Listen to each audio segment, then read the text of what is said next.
Hi friends, welcome to life of Puppavala. ఈరోజు నేను బేసన్ పూరీలు చేయాలనుకుంటున్నా. అయితే దాంట్లోకి కావాల్సినవి ఒక హాఫ్ కేజీ గోధుమ పిండి, ఒక పావు కిలో శనగపిండి, ఒక 3 స్పూన్ల బియ్య పిండి, ఇవన్నీ వేసుకోవాలి. అయితే ఎవరైనా నా ఛానల్ సబ్స్క్రైబ్ చేసుకోకపోతే సబ్స్క్రైబ్ చేసుకోండి. నా ఛానల్ అస్సలు గ్రోత్ లేదు. కొంచెం మీరు సబ్స్క్రైబ్ చేసుకుంటే మాకు కొంచెం మోటివేషన్గా ఉంటుంది. ప్లీజ్ ఫ్రెండ్స్, ఎట్లయినా కొంచెం చూసి మీరు చేసుకుంటే బాగుంటుందని అనుకుంటున్నా. ఎవరికైనా ఈ రెసిపీ నచ్చినట్లయితే మీరు తయారు చేసుకోండి, బాగుంటుంది. ఎక్కడైనా ట్రావెల్లో చేసుకోవాలనుకుంటే ఉట్టి పూరి కాకుండా ఇలా బేసన్ పూరీలు చేసుకుంటే మనకి కర్రీ లేకుండా ఉట్టి పూరీలు కూడా తినొచ్చు. కొంచెం పూరి కన్నా ఆయిల్ దీనికి తక్కువనే పడుతుంది. ఆయిల్ లేకుండా కొంచెం బాగుంటుంది. ఎవరైనా ట్రై చేయండి. దానికి కావాల్సినవి ఒక 2 టేబుల్ స్పూన్ల ధనియాల పొడి, గరం మసాలా వేసి, పసుపు, అల్లం వెల్లిగడ్డ పేస్ట్, ఉప్పు తగినంత, కారం ఉప్పు ఎవరికి తగినంత వాళ్ళు వేసుకోవచ్చు. కారం కొంచెం మంచిగా వేసుకుంటేనే బాగుంటుంది. దీన్ని బాగా మిక్స్ చేసుకోవాలి, అన్నీ మంచి కలిసేటట్టు. ఎంత బాగా మిక్స్ చేసుకుంటే పిండికి అంత ఈ మసాలా అంతా పడుతుంది. ఒక 2 టేబుల్ స్పూన్ల నూనె ఆయిల్ పిండిలోనే వేస్తే ఏంటంటే మనం చేసేటప్పుడు కాల్చేటప్పుడు ఆయిల్ ఎక్కువ పూరికి పట్టదు. తర్వాత చిన్న చిన్న ముక్కలుగా కరివేపాకు, ఒక కట్ట వరకు ఒక కరివేపాకు వేసుకోవచ్చు. కొత్తిమీర కూడా వేసుకోవచ్చు, కానీ కొత్తిమీర నూనెలో చిలుతుందేమని వేయలేదు.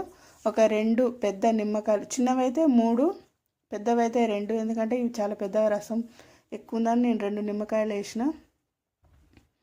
నిమ్మకాయలు వేస్తే బాగుంటుంది. నిమ్మకాయలు ఎక్కువ కావాలనుకుంటే ఇంకొకటి కూడా వేసుకోవచ్చు, కాకపోతే మరీ పుల్లగా అవుతుంది. 2 అయితే నార్మల్గా సరిపోతుంది. ఆ నిమ్మకాయ వేసిన తర్వాత పిండికి మొత్తం బాగా మిక్స్ చేసుకోవాలి. పిండి ఎంత బాగా మిక్స్ చేసుకుంటే అంత బాగుంటుంది. మనము కలపక ముందుకే ఉప్పు, కారం, పులుపు సరిపోయిందని ఒకసారి చూసి తగ్గితే మనం మళ్ళీ వేసుకోవాలి. ఉప్పు కారం ఏదైతే తక్కువ ఉందో అది వేసుకొని కలుపుకుంటే పిండి ఎట్లా అంటే ఒక మనం చపాతీ చేసే పిండి లెవెల్లో పిసుకోవాలి. అయితే ఫస్ట్ నేను కవర్ మీద పెట్టి చేసినాము, పీట మీద వస్తుందో రాదా అని. కాకపోతే అది వచ్చింది బాగానే. తర్వాత కూడా మళ్ళీ నేను పీట మీద పెట్టి చేసి చూసిన, వచ్చింది సేమ్ పూరిలాగానే. కాకపోతే ఉప్పు, కారం, పుల్లగా, కారంగా బాగుంటుంది. ఎవరైనా ట్రై చేయండి.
మంచిగా నూనెలో ఒక్కొక్కటి వేసుకొని ఫ్రై చేసుకోవాలి. ఎక్కువ వేసుకొని ఒకటేసారి ఫ్రై చేసుకోవద్దు.